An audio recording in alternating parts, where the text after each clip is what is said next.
Nós queremos convidar você a participar deste culto da Primeira Igreja Batista em São Carlos.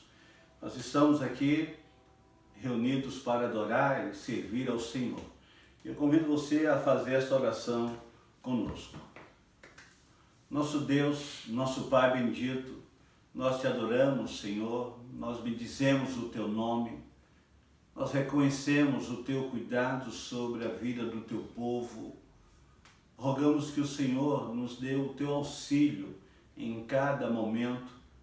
Ó Deus, onde quer que encontre um filho teu a clamar, a buscar pela tua presença, pela tua ação, que o Senhor se manifeste, que o Senhor se revele com a tua bondade. Ó Deus, recebe a nossa adoração, recebe o nosso louvor. É isso que nós te pedimos e entregamos esse tempo que passaremos juntos, em nome de Jesus. Amém. Nós queremos saudar todos quanto nos escutam nesta hora e dizer que a igreja continua trabalhando. Quero agradecer imensamente aquelas pessoas que têm enviado alimentos não perecíveis para entregarmos a famílias carentes. Continue fazendo isso. Deus tem nos abençoado ricamente e algumas famílias têm sido abençoadas com a sua ajuda. Também queremos louvar a Deus por todos quantos estão entregando ainda a sua oferta de missões mundiais. A obra continua, meus irmãos. Um tempo difícil, é um tempo de crise, mas Deus tem nos abençoado. E Deus tem usado a sua vida. E por isso eu quero nesse momento agradecer a cada irmão, a cada irmã, por sua fidelidade ao nosso Deus na obra de missões mundiais. Quero aproveitar esse tempo para agradecer também as orações do povo de Deus pela vida do pastor Sócrates, o nosso diretor executivo. Ainda continua hospitalizado, mas a notícia que temos recebido é de uma melhora gradativa. Continuemos orando pela recuperação do pastor Sócrates. Oremos por todos os nossos irmãos queridos, aqueles que estão enfermos, os que têm enfermidades emocionais. Esse é um tempo de muita luta. Reconhecemos que é um tempo difícil. Eu quero pedir que você continue orando a Deus, para que Ele traga paz aos corações do povo que está passando por lutas com enfermidades. Eu quero convidar você nesse momento a ler o texto sagrado no Evangelho de Jesus Cristo, do qual João escreveu. João capítulo 4, versículos 23 e 24. E a palavra de Deus nos diz assim: mas a hora está chegando, e de fato já chegou, em que os verdadeiros adoradores adorarão o Pai em espírito e em verdade, pois são esses que o Pai procura para seus adoradores. Nós vamos louvar a Deus nesse tempo onde a palavra de Deus nos exorta a adorar o Senhor em espírito e em verdade. Não importa onde você se encontra nesse momento, mas se você está cultuando conosco, onde você está nesse momento, onde você se encontra, eu quero convidá-lo a louvar, adorar ao Senhor juntamente conosco. Adoremos ao Senhor com cânticos espirituais. Jesus se entregou numa cruz por amor a nós. E esse foi o sacrifício mais lindo que existiu, um sacrifício de cruz. Para que hoje nós pudéssemos ter livre acesso ao Pai e pudéssemos estar aqui, louvando e exaltando o seu santo nome. Quero te convidar a cantar essa canção.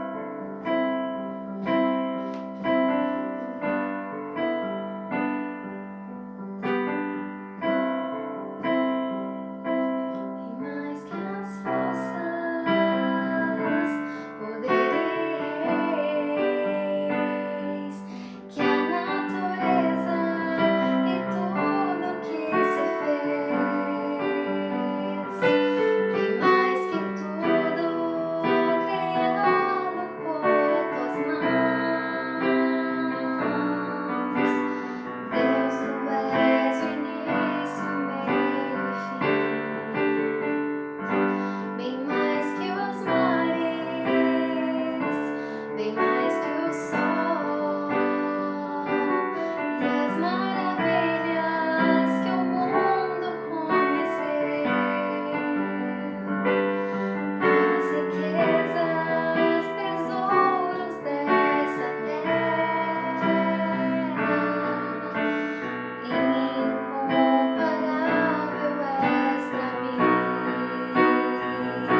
machucada no jardim, morreu por mim, pensou em mim, me amou.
quero convidar você nesse momento a participar, abençoando a sua igreja, o reino de Deus, a extensão do trabalho da igreja, através do seu dízimo e da sua oferta. E aproveito o momento para agradecer todos quanto têm ligado para nós, têm depositado o seu dízimo, têm feito transferência, e aqueles que têm algumas dificuldades, que têm pedido para que a gente passe no seu lar. Louvado seja Deus, porque a igreja está cumprindo as obrigações que já havia anteriormente assumido, sobretudo na reforma do telhado, mas também muitas outras ações. Eu quero só lembrar que a conta da nossa igreja é o Banco Itaú, agência 0484 e a conta corrente 24001, dígito 5. E se você precisar do CNPJ para transferência, o CNPJ é 46 704 516/0001-18. E assim eu quero louvar a Deus pela sua vida, pela sua dedicação, pela sua fidelidade à nossa igreja tão amada. Lembrando que este ano estaremos completando 64 anos de existência. E eu quero já começar a orar por esse tema, o tema do aniversário da nossa igreja. Sabemos que estamos passando por essa luta, esta enfermidade, essa pandemia, mas cremos em Deus e tudo irá passar. E nós voltaremos a estar juntos na casa do Senhor para louvar e engrandecer o seu nome. Então, eu quero nesse instante convidar você a orar pela sua igreja, onde você se encontra, ao som desse instrumental. Ore a Deus. Aproveite esse tempo para orar pelas famílias, pelos que estão desempregados, pelos aqueles que estão passando por alguma dificuldade. Ore a Deus nesse tempo. Nós vamos louvar a Deus com um belo hino do HCC. Ele é meu e teu Senhor. É o 212 do HCC. Se você quiser nesta hora, junte a sua família, abra o seu HCC e cante conosco essa bela canção. Ele é meu e teu Senhor. Esse hino fala de um Deus que tem todas as coisas em suas mãos, um Deus que tem tudo sob o seu controle. Porque o tema da mensagem desta noite será o que será do amanhã. Então louvemos ao nosso Deus.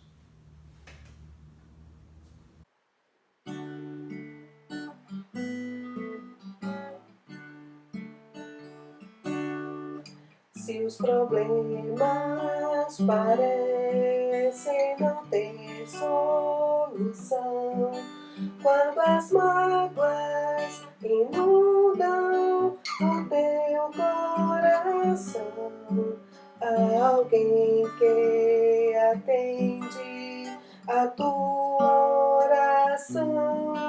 Jesus Cristo, Mestre, Senhor. Ele é o dono da chuva, do sol e do ar. É o Senhor da alegria, da dor, do chorar.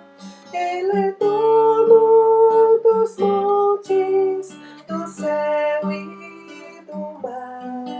É Senhor das crianças, das preces, dos hinos. Ele é meu e também teu Senhor. Ele é o caminho, a verdade e a luz. Abre teu coração e recebe a Jesus. Tua vida é Cristo que agora conduz, pois é Ele teu Mestre, Senhor. Ele é dono da chuva, do sol e do ar. É Senhor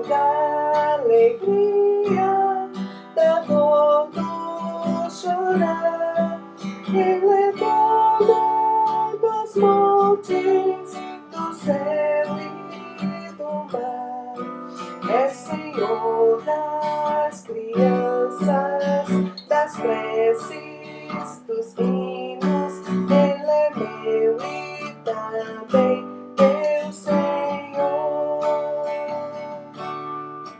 Como é bom caminhar nesta luz, nesta paz. Ele vive para sempre, Ele me satisfaz. Eu sou dele e a vida que Ele me traz é segura, pois Ele é Senhor. Ele é dono da chuva, do sol e do ar. É Senhor da alegria, da dor, do chorar. Ele é dono dos montes, do céu e do mar. É Senhor das crianças, das preces, dos hinos. Ele é meu e também teu Senhor.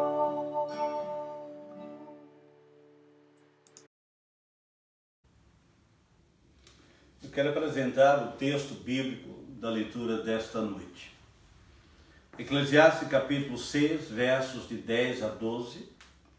E o texto diz assim: Ora, tudo que existe já recebeu o nome e já é do conhecimento de todos o que o ser humano é. Não se pode brigar com alguém mais forte. Quanto mais se abre a boca, mais tolices e frustrações experimentamos. O muito falar é inútil. Sendo assim, quem sabe o que é bom e proveitoso para o ser humano nessa existência, nos poucos dias de sua vida de ilusão, que passa como uma sombra, quem poderá lhe contar o que acontecerá debaixo do sol, depois que ele se for com a morte? Esse texto, escrito em Eclesiastes, que eu vou chamá-lo de pregador, o pregador, portanto, faz uma reflexão muito importante. E a partir desse texto eu quero colocar como tema dessa mensagem o que será do amanhã. Porque a cada dia que passa parece que os homens não têm mais certeza de coisa alguma. O governador do nosso estado, que havia declarado que isolamento social iria até o dia 22 de abril, agora adiou para o dia 10 de maio. Faço apenas aqui uma constatação, não uma crítica. De fato, apenas para mostrar que o homem não tem certeza de coisa alguma. E como é difícil viver em um tempo de tantas incertezas e indefinições. Quero trazer apenas dois grandes conselhos ou duas respostas para essa pergunta. O que será do amanhã? A primeira coisa, eu quero lembrar você que Deus é Senhor do tempo. Quando o pregador diz assim, no verso 10, ora, tudo que existe já recebeu um nome. Ele, por certo, está fazendo a relação com a criação. Por certo, ele está lembrando Deus dando nomes à sua criação. Quando Deus criou o dia, a noite, e Deus foi nomeando cada um dos dias, essa ideia hebraica de nomear, de dar um nome a uma coisa, é fazê-la existir, é torná-la dependente. Sendo assim, desde a criação até o dia de hoje, tudo que acontece no presente já foi predeterminado por Deus no passado. Em Provérbios 16, verso 4, o autor bíblico diz: o Senhor criou tudo que existe com um propósito definido, até mesmo os ímpios, para o dia do castigo. Portanto, Deus é Senhor do tempo e Deus estabeleceu todas as coisas, até mesmo aquelas coisas que você não compreende. Mas a Bíblia diz que Deus criou tudo com um propósito definido. Também o texto do pregador nos leva à compreensão de que Deus conhece profundamente o homem, Deus conhece a mim e conhece a você. Ele sabe o que é o homem, foi ele quem criou Adão desde o início. Como escreveu o salmista, Salmo 103, verso 14. Ele conhece a nossa estrutura e sabe que somos pó. É nessa dimensão, portanto, que Deus é Senhor do tempo, porque Ele nos conhece, porque nos criou. Somos fracos e finitos, limitados. Temos os nossos dias contados aqui na terra. Em Gênesis 3:19, lá no início de todas as coisas, Deus disse ao homem: tu és pó, e ao pó tornarás. Ele conhece a nossa prece, as nossas angústias, nas nossas inquietações. O salmista descreve um dos mais belos salmos sobre o Deus que nos conhece. E ele começa o Salmo 139 dizendo: Senhor, tu me sondas e me conheces. Tu conheces o meu deitar e o meu levantar. O Senhor esquadrinhas o meu pensamento. E sem que haja uma palavra na minha boca, o Senhor tudo conhece. Portanto, Deus nos conhece profundamente. Nesse tempo de crise, nesse tempo de pandemia, nesse tempo de incerteza, Ele é o Senhor do tempo. Nenhum governante, nenhum homem, nenhum estudioso, por mais capacitado que seja, ele nem controla o tempo e nem ele conhece o tempo. Mas Deus é Senhor do tempo. Deus é maior que as nossas fraquezas. É isso que o pregador vai dizer também no verso 10. Não se pode brigar com alguém mais forte. Por certo, esse mais forte é Deus. Eclesiastes está lembrando dessa experiência, possivelmente está lembrando de Jó. Está lembrando que Jó contendeu com Deus. Vejo muito êxito na ciência, é verdade. Eu vejo muito avanço na ciência, todos nós vemos, é verdade. Mas também é verdade que nem toda a ciência, nem todo o conhecimento foi capaz ainda de encontrar uma solução para o Covid-19. Portanto, quando lembramos de Jó discutindo com Deus, Jó contendendo com Deus, Jó faz suas argumentações, Deus falou das suas impressões, mas foi só quando Jó calou que ele, então, pôde realmente ouvir Deus.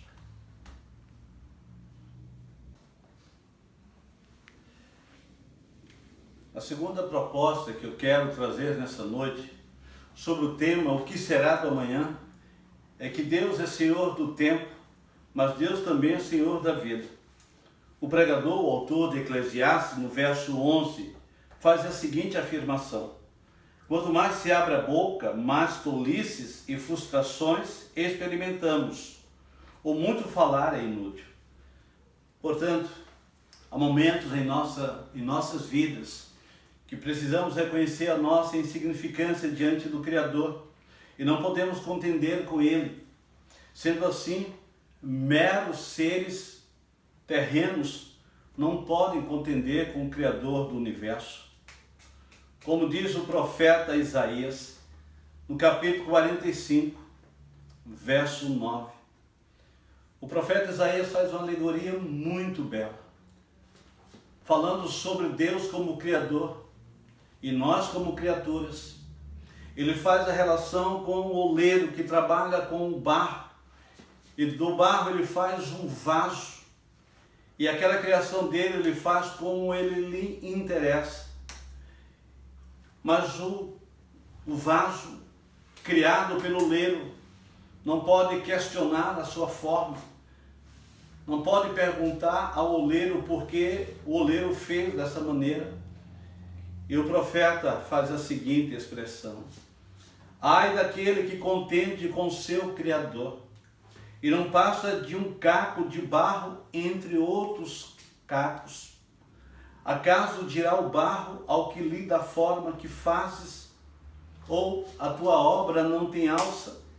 Portanto, é esta beleza de expressão que Isaías quer nos dizer, que o homem não pode contender com Deus. Quanto mais palavras alguém usa para debater com Deus, maior vaidade, ou seja, maior futilidade, é esforço perdido. A pergunta do pregador é uma retórica, mas que aproveita isto ao homem? Absolutamente nada. Não há proveito ou ganho em contender com Deus. Mas Deus é Senhor da vida porque Ele conhece a nossa humanidade limitada. No versículo 12, Ele faz duas perguntas. A primeira pergunta é: sendo assim, quem sabe o que é bom e proveitoso para o ser humano nesta existência, nos poucos dias de sua vida de ilusão, que passa como uma sombra? Portanto, precisamos reconhecer que somos limitados. Não temos resposta para todas essas questões. A nossa existência é como uma sombra. Por isso a pergunta do pregador: quem sabe o que é bom para o homem? Ele apresenta a nossa vida efêmera, a nossa vida passageira, como uma sombra. Segundo o texto, é uma vida de ilusão o nosso tempo aqui na terra, e passa como uma sombra. Essas palavras de Eclesiastes faz eco com o salmista. O Salmo 144, verso 4, a expressão é a seguinte: o homem é como um sopro, os seus dias como a sombra que passa. Por isso, nós não sabemos o dia do amanhã. Por isso, na nossa vida limitada, nós não podemos planejar o amanhã com segurança, senão nas mãos de Deus. Até pouco tempo, o homem vivia dono de si. O homem controlava muitas coisas. O homem acreditava que ele tinha um controle sobre o tempo. A tecnologia avançada fez com que o homem pudesse acreditar que ele tinha tudo em suas mãos. Ele poderia controlar todas as coisas, de maneira que Tiago, no Novo Testamento, capítulo 4, verso 14, falando sobre os projetos humanos e como é frágil a nossa existência e os nossos planos, Tiago diz: vós não sabeis o que sucederá amanhã. Que é a vossa vida? Sois apenas como neblina que aparece por instantes e logo se dissipa. Ah, que sábias palavras! E tão real para os nossos dias.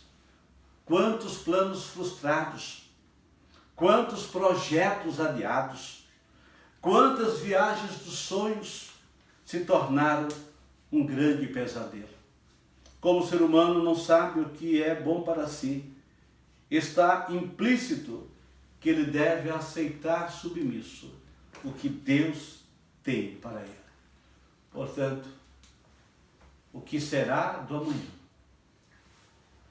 O autor de Eclesiastes, o pregador, encerra esse capítulo, parece um tanto pessimista, um tanto melancólico.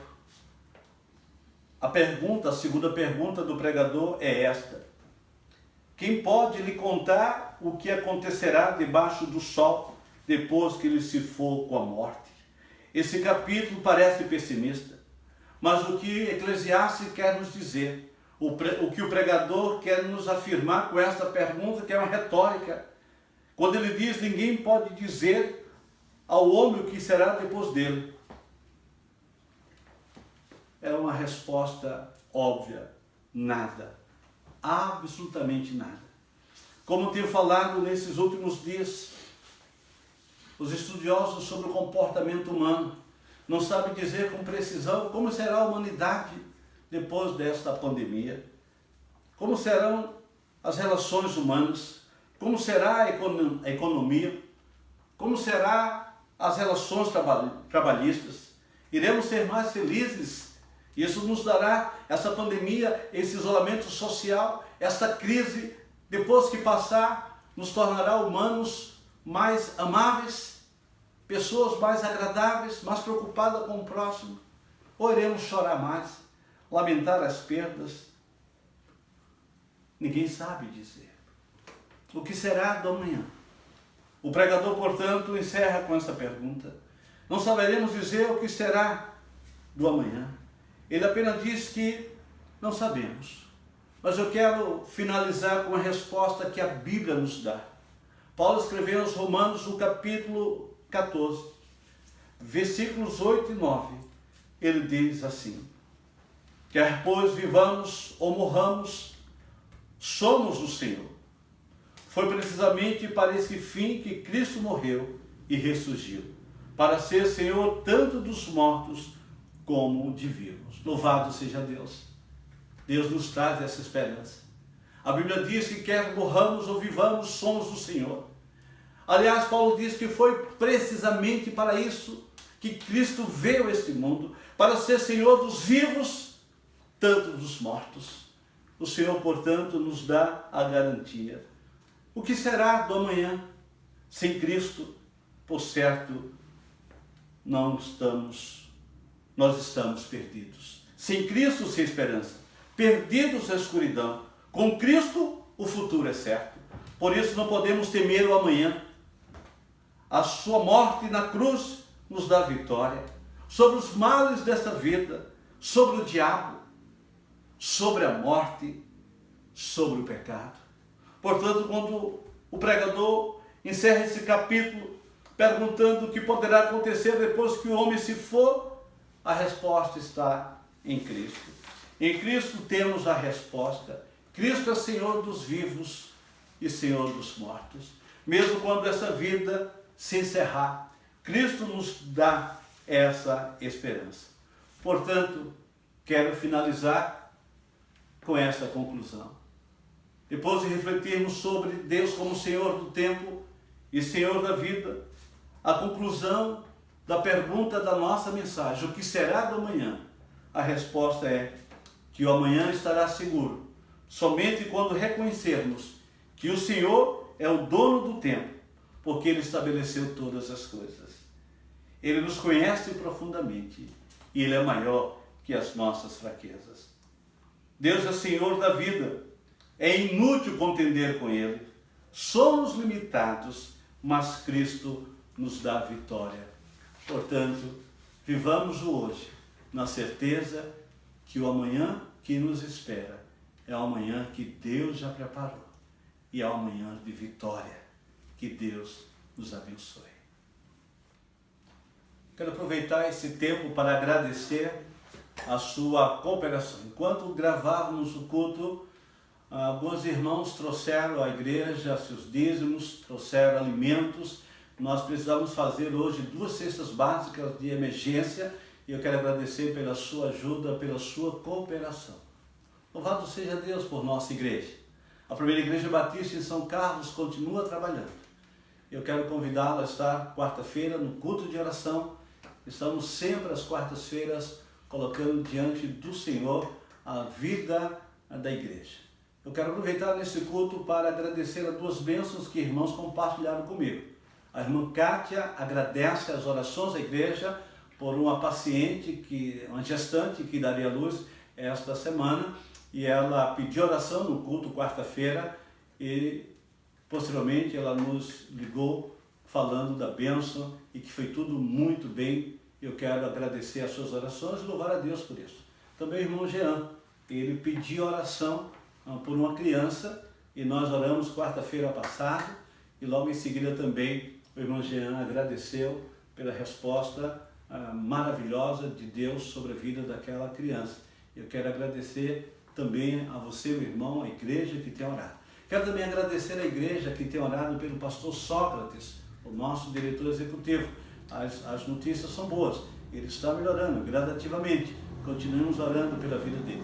Quarta-feira, culto de oração, até às 18 horas, mande o seu pedido de oração ou também a sua gratidão a Deus, que nós iremos colocar no grupo da igreja. Portanto, eu quero desejar a você uma boa semana. Eu quero convidá-lo para essa oração. Nosso Deus, nosso Pai, te agradecemos por esse momento que estivemos juntos. E nós ainda oramos. Que o amor de Deus, o nosso eterno Pai, que a graça salvadora do Senhor Jesus Cristo na cruz do Calvário e as consolações do Santo Espírito possa estar com o povo de Deus, espalhada em toda a face da terra, agora e para todo sempre. Amém.